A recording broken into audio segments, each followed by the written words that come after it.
बिस्मिल्लाहिर्रहमानिर्रहीम। अस्सलाम वालेकुम प्यारे व्यूअर्स, उम्मीद है बिल्कुल ठीक होंगे। अगर आपके भी बरसात हो रही है तो बरसाती पूड़ों की रेसिपी के लिए जो है ना, सबसे पहले आपने एक बड़े साइज़ की गुड़ की पेसी लेनी है। इसको अच्छी तरह से पहले पीस लेना है। उसके बाद इसके अंदर पानी डाल के ना इसको आपने विस्कर की मदद से जो है ना अच्छी तरह से मेल्ट करना है गुड़ को, ठीक है। इससे नहीं होगा तो आप इसको ब्लेंडर जग में डाल के जो है ना इस तरीके से आप इसको ब्लेंड कर लीजिएगा। इससे अच्छे से जो है ना गुड़ इसके अंदर मिक्स हो जाएगा, ठीक है। इसको हमने साइड पर रख देना है। अब 1.5 कप जो है ना यहाँ पर आटा लिया है, ठीक है, गंदम का आटा है ये। उसके अंदर हम डालेंगे 2 टेबलस्पून सौंफ के डालेंगे, ठीक है।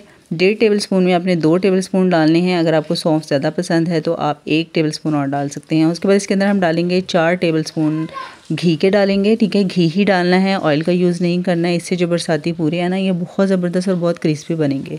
उसके बाद यहाँ पर हम जो गुड़ का पानी तैयार किया था ना, गुड़ का शीरा था, इसको आपने इस तरीके से स्ट्रेन करके डालना है, ठीक है। और थोड़ा थोड़ा करके डालना है, एकदम से नहीं डालना है।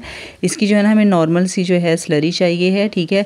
ना ही बहुत थिक हो और ना ही बहुत पतली हो, ठीक है। इस तरह से आपने ना इसको अच्छी तरह से मिक्स कर लेना है। दोबारा से फिर से डाल रही हूँ, ठीक है। ये देखिए, ये जो भी कचरा वगैरह होता है ना सारा वो अच्छे से स्ट्रेन हो जाता है, ठीक है। इस तरह से आपने गुड़ का पानी जो है ना इसके अंदर डालना है, अच्छी तरह से मिक्स कर लेना है ताकि इसके अंदर जो है ना गुठलियाँ ना बने। मिक्सिंग आपने जल्दी जल्दी से करनी है, ठीक है। यहाँ पे मैं आपको दिखाती हूँ हमें किस कंडीशन में जो है ना इसकी स्लरी चाहिए है। ये देखें इस तरह से, ठीक है।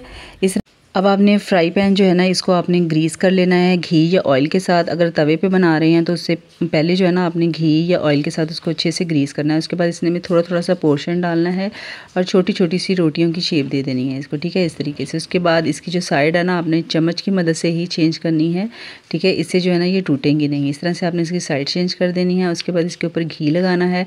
जिस तरीके से हम पराठे फ्राई करते हैं ना इसी तरीके से आपने ये पूड़े जो है ना खस्ता से पूड़े रेडी करने हैं, ठीक। और ये देखिए जी हमारे बरसाती पूड़े बिल्कुल रेडी हो चुके हैं। आप लाजमी ये ट्राई कीजिएगा, बहुत ही आसान रेसिपी है और सबके साथ शेयर ज़रूर कीजिएगा। और अगर आप चैनल पर नए हैं तो चैनल को सब्सक्राइब कर लीजिएगा। अपना बहुत सारा ख्याल रखिएगा। अल्लाह हाफिज़।